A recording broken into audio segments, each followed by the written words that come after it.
Pumzika handsome wangu, kazi yako sio ndogo. Hapa mapenzi tu, kwa nini uteseke mtoto mzuri na shangazi nzuri? Kipenzi, wanaume wazuri wanataka hela kwanza kabla ya mapenzi. Haga usiniambie shoga kwa hiyo shushu. Ndo nakwambia shauri yako.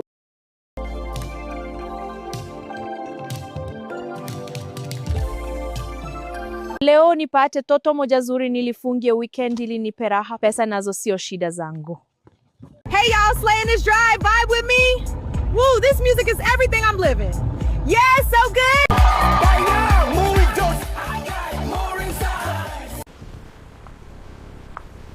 Nimefika sasa ofisini kwangu.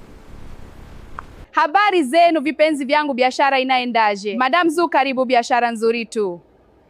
Nawaambia wateja wanapenda huduma nzuri. Fanyeni kazi. Mtanifurahisha kila siku. Mtaenjoy.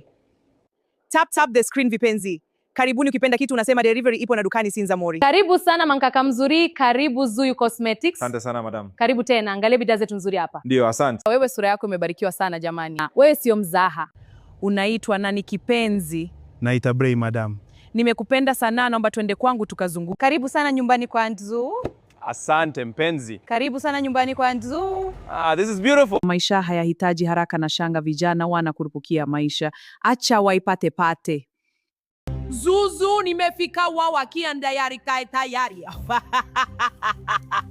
Leo nimeandaa kafara yenu wakulu. Wewe leo utakuwa heshima kwetu. Kajichanganya leo. Ingia haraka binti. Unashangaa nini hapa? Unashangaa nini hapa? Sijui.